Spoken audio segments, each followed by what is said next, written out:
is Vivian Vo, and I will be talking about the multi-state outbreak of Salmonella Stanley infections linked to raw cashew cheese.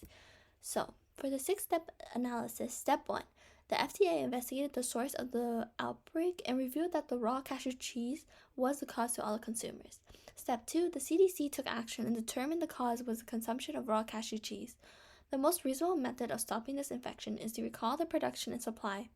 The company also shut down and threw out any remaining products. Step 3, the cause of Salmonella Stanley that was linked to the raw cashew cheese was due to contamination. The contamination could have been during production or distribution to the world.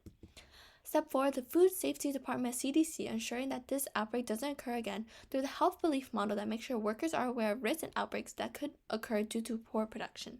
Step 5, to avoid and prevent Salmonella Stanley infections is to ensure safe food handling practices, utilize prevention methods such as thermal processes and tracking toxins. Step 6, CDC should have checkups of manufacturing procedures and inspections to ensure that production is following guidelines to avoid bacteria growth. So, for background information, cashew cheese is a non-dairy product made from raw cashews along with nutritional yeast and other seasonings. This was not produced in the US, but in Southeast Asia. As shown in this chart, of January 13 of 2013, around 19 people were affected by this outbreak, and shown on this chart, around November is when it arose and still continued into January. To analyze the current situation, the CDC asked consumers to self-isolate and report symptoms that were present, as well as have the workers be tested and self-isolate as well. The recall applies to all the flavors of the cashew cheese that had expiration dates before April 19, 2014, and were mostly sold at natural food markets around California, Nevada, and farmers markets. So some strengths is that the CDC has excellent disease control in outbreaks and will hopefully use this as a learning process to avoid any other outbreaks. However, some weaknesses are their low efforts in communication to the public, as well as threats is making sure that these strategies are followed around the world and at restaurants, such as restaurants and stores. To prioritize the core issues. So, inspections of local restaurants and brands revealed that the bacteria linked to Salmonella Stanley was present due to fermentation procedures and poor temperature control.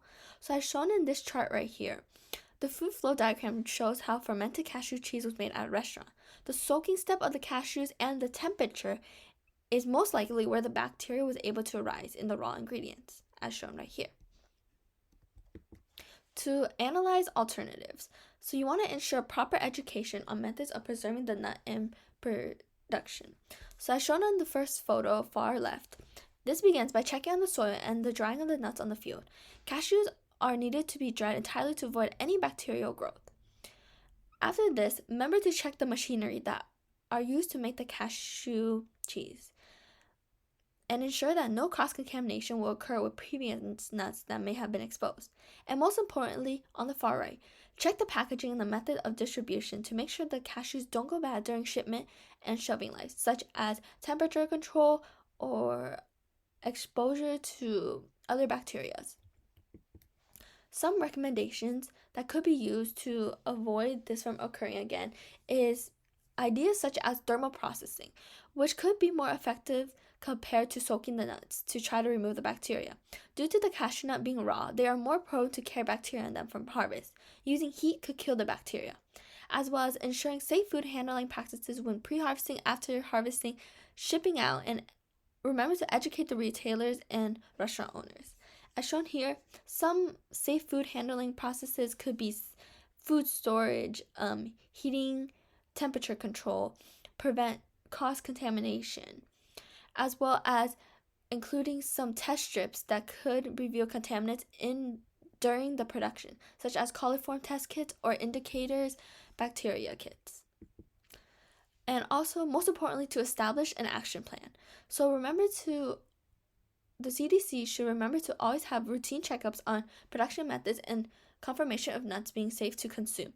This should happen every time that the production is in place to occur, as well as educating restaurant owners, food laboratories, and the government should be aware of safe practices in manufacturing.